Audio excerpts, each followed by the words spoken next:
What's going on with him? Well, I mean, the honest answer is I don't know. I mean, why was Gonzalo Lira in Ukraine to begin with? Why was he in Kharkov? This is a man who, made a career out of, he was a film producer living in Los Angeles. Then he became a lifestyle coach. I don't know exactly what that is, but I do know that there's a lot of women out there that hate him for what he's said, what he's represented. That's between them and him. I respect everybody's position. None of my business. I don't care. Gonzalo Lira didn't register on my radar screen at all until he got evicted from Kiev at the beginning of the conflict. He moved to Kharkov. At least some people say that. There's others that say he was in Kharkov the whole time. I don't know. Why did he go to Ukraine? Apparently, the lifestyle coach fell in love with a Ukrainian girl on a dating site and went to Ukraine and married her. And they had 2 kids. God bless him. God bless their children. I'm not denigrating that at all. That's great. Family, perfect. I don't care. It's not on my radar screen. Not part of my life. He starts posting videos. He walks around Kharkov and he posts videos during, after the conflict or even before the conflict that are contradictory to the official Ukrainian narrative. And he puts those videos out there and people start watching those videos. And then people start, calling him up and talking to him. And he becomes sort of an overnight internet sensation. Suddenly Gonzalo Lira is the voice on the ground, behind the scenes in Ukraine, posting these things, talking about things. He's not a geopolitical analyst. We'll just say that right off the bat. He's a lifestyle coach. That's it. His skill set is not there, but he's seeing things. And so he starts opining about things, to be honest, things he doesn't know. But what he becomes good at is leading a conversation. People come to him and then he starts bringing guests on. He starts talking to the guests, interviewing the guests. And that's how I got to know him. I was asked to be part of a YouTube exchange with him, hosted by the Duran. You may have heard of them. And they brought me on the first time. We couldn't get the connectivity because he was in Kharkov, so we did what's called a Twitter Spaces. So I guess we went on there. There's very successful Spaces. I don't know how many people watched, but there were a lot. Gonzalo Lira was very happy. He then, through the Duran, asked me to come back on in April, I think April 11th, around that time frame. I went on his show, and we did another interview. And at the time, I kept asking him because I was put on a death list called the Mirotvorets death list. It's put out by the SBU, the Ukrainian Intelligence Service, and it kills people for speaking out against the Ukrainian government. Gonzalo Lira was on that death list. And yet he's broadcasting on YouTube using IP address that can be located that quick by the SBU that has him on a death list. But he's broadcasting. And I'm like, dude, this is dangerous. Why are you doing this? I got it all under control. It's all taken care of. And I'm like, it ain't. What you're doing right now, I could find you. Okay. Why are you doing this? You need to be careful. On his Twitter page, he posted, he listed names. I forget how many names he listed. It's still there if you go to his Twitter page. And he said, if I ever disappear for more than 12 hours, add my name to this list. And that list contained people who had been arrested by the SBU, murdered by the SBU, tortured by the SBU, disappeared by the SBU. That's what straight up. If I ever disappear for more than 12 hours, add my name to this list. I'm like, well, this guy's got a death wish. The next day, he disappears. Gone. I get a phone call from George Galloway, a British politician who runs a very successful podcast known as Mother of All Talk Shows, Moats. And he says, Gonzalo's supposed to come on and interview. Do you know anything where he is? I said, I have no idea where he is. None. Next day, he's still gone. Next day, he's still gone. And nobody's talking. I mean, no media is talking about this. Here's this guy he was a big personality. I mean, online, he had, tens of thousands of followers. People, his name was known. And he's missing, gone. Nobody's hearing anything. So I started tweeting, hey, Gonzalo said if his name's on this list and he's gone, assume the worst. And then there was another account that came from a Ukrainian Nazi, guy nicknamed the boatswain, who was bragging that Kraken, a Nazi unit, had arrested Gonzalo, and there was a Kraken guy making insinuation that Gonzalo had been killed, that he'd been liquidated. So, I said, if this is true, and they've killed Gonzalo Lira, then we need to, there needs to be a shout, there needs to be a hue, an outcry, blah, blah, blah. And then I wrote an article that said the same thing. But the important thing I said, if the reports of his death are true, I wasn't taking the lead and saying, I believe Gonzalo's dead. What I was saying is the Kraken unit is broadcasting that they arrested this guy and they say they killed him. Gonzalo said if he's gone for more than 12 hours, I should put his name on that list. Why? Because the SBU, the Kraken, arrest and kill people. So I said, if this is true, why aren't we screaming about this? Why aren't we talking about this? And I wrote this article. Literally 2 days later, Gonzalo reappears, healthy. He won't really explain what happened. He says he was arrested by the SBU. Just think about it. The SBU has a hit list where they kill people for broadcasting bad things about Ukraine. Gonzalo Lira was broadcasting bad things about Ukraine. He was arrested by the SBU, and he was freed, intact. Now, for me, in my former intelligence background, it's like, red flag, we need to know more about this. What's going on here? Why isn't he dead? I'm glad he's not dead. Thank goodness Gonzalo's alive. I'm very grateful that he's not dead, but why? And then he starts broadcasting the same stuff, but more. He creates a YouTube channel called The Round Table. He starts bringing in all these guests, and they start talking about Ukraine in the worst possible. And I'm going, what's going on here? The SBU arrested him, released him, and they're letting him do this stuff all over again. And then Gonzalo, out of the blue, attacks me. He comes out and does this huge video about that I said he was dead when he wasn't, and then I'm not serious. And then he attacked me for the flip-flop. Scott Ritter says now that's a game changer. He's changed his mind. I don't trust Scott Ritter. I think Scott Ritter's a CIA agent. So I came back and I said, you can think whatever you want.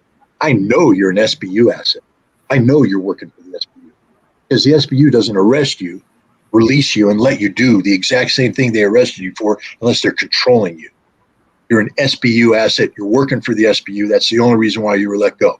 I called it out right at the beginning because that's the conclusion any professional counterintelligence officer would reach. Any, bar none. I guarantee you. There's not a counterintelligence professional in the world who would say, oh, Scott's wrong on this one. You're allowed to assume that Gonzalo was released and continue these crimes unimpeded by the SBU that is literally murdering people who are doing the same thing. So that was the issue. And Gonzalo contacted me a couple times and said, why are you saying this about me? Why are you smearing my name? I said, because it's true. You're in the U.S. Prove to me you're not. Tell me how you can be released from SBU detention, be allowed to continue to do the same thing that got you arrested with no interference. Oh, by the way, monetization. Gonzalo Lira is monetized, making money. How do you do that in Ukraine? So you're in Ukraine, in Kharkov, by the way, which is a frontline city, is crawling with Azov Nazis and the SBU who know where you're at. And you're broadcasting stuff, which is saying horrible things about Zelensky, the Ukrainians, promoting pro-Russian views. Nobody's interfering with you. And you're making money. They're not interfering with you. We just talked about monetization, how if you say things that are pro-Russian and all that, they get nervous, they demonetize you. He's not demonetized. Why?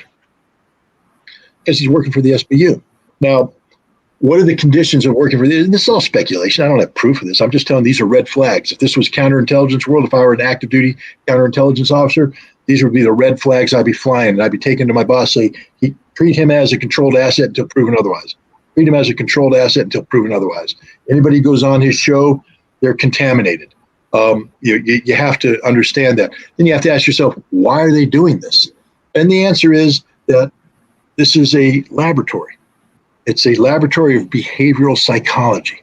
everybody that goes on Gonzalo Lira's show through this guided tour that he's the director of is giving insight into the SBU, to the British intelligence and American intelligence about who comprises the alternative media universe. Who are these people? How do they think?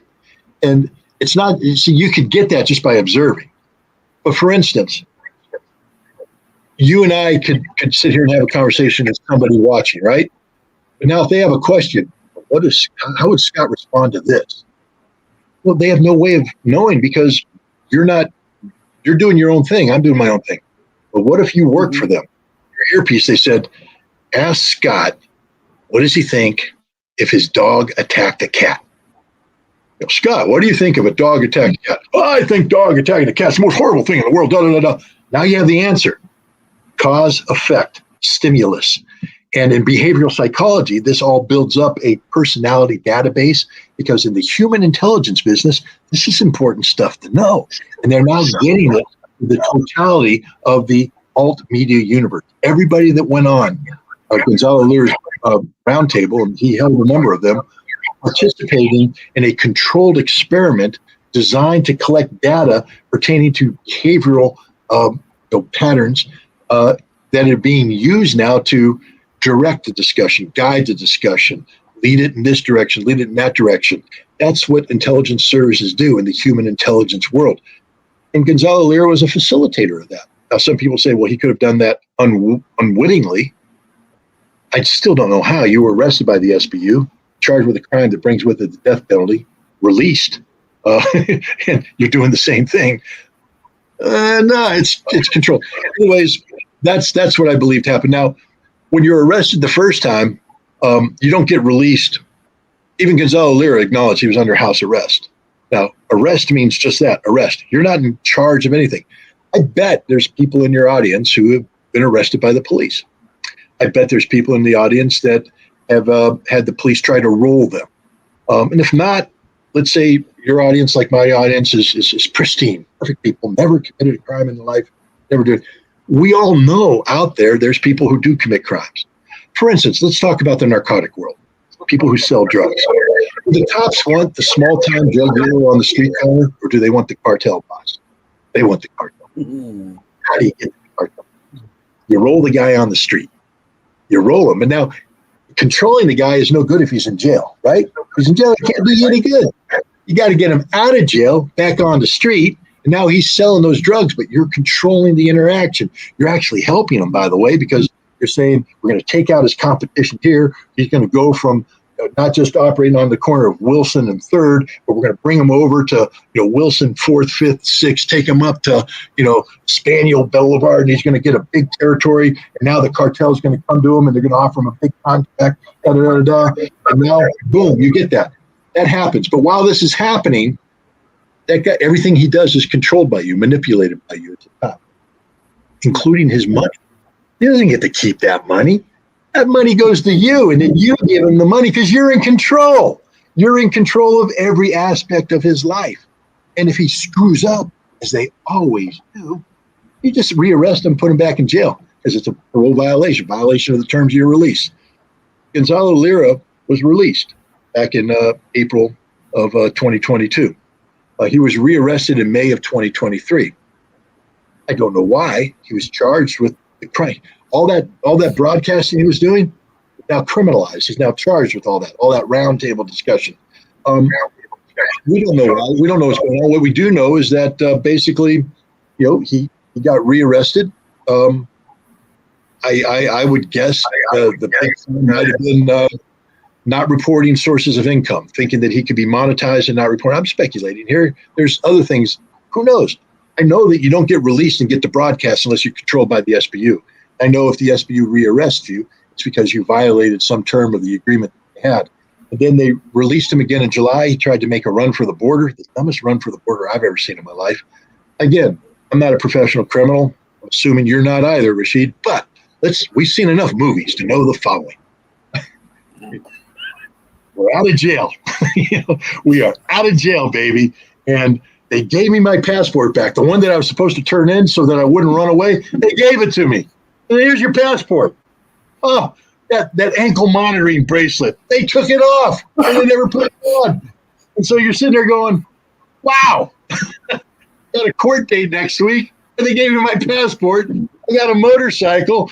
I got stuff I could put on the motorcycle. I'm going to make a run for it. Okay, I'm with you on that.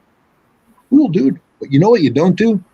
You don't tell everybody about it. Especially don't drive up to the border, pause, smoke a cigarette, and then sit there and tweet. Hey, I'm at the border. Shouldn't be here. Violate my terms of probation. I'm going to make a run for it over that border over there. Yeah, that one right there. I'm going to run for it. I shouldn't be doing this because it's a violation. I'm going to do it anyways. And God bless me and everybody else. Talk to you and do this hours. I mean, broadcast it.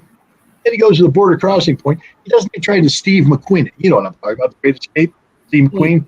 You know, he doesn't go to the border crossing point. Man, the boy's going to try and jump the fence. He's going to make the big move.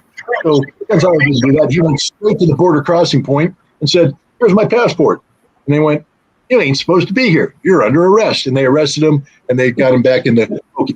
I don't know what's going on there. I mean, it's none of it makes any sense. This whole thing is insane. It's crazy. What I do know is that when he was originally arrested in April and released and then continued to do the very things that he was arrested for, that was a giant red flag. And I will always treat him as a controlled SBU asset until which time he can prove otherwise. And that pissed a lot of people off, excuse my language. There's a lot of supporters. Gonzalo Lira had a big fan base. He was a lifestyle coach. A lot of people started following him as a lifestyle coach, and that continued on. They became sort of this legend for the world out there who doesn't know anything about Ukraine. And here's a guy in Ukraine talking about it firsthand. He's a charismatic figure. I mean, you know, he's not my cup of tea, but I can see how people can fall for the Gonzalo mystique. You know, the disheveled hair, the cigarette, the casual, this, that, and the other thing. Big following. They all believe in him, and they are mad as hell. You know, at me for saying what I'm saying. I don't care. My job isn't to please anybody. My job is to be accurate in my assessments. I'm telling you right now, any professional worth their salt in the counterintelligence business would be raising a giant red flag the moment he was released from SBU custody, the SBU that has him on a death list for publishing bad things about Ukraine. Released from there, without harm, by the way, no broken bones. He's just all perfectly healthy. And then let him do the same thing and then allow it to grow and expand to become this thing. Very suspicious. So suspicious that it causes me to say he was a controlled SBU asset the entire time. Well, what do you think about his last story at the border about being put in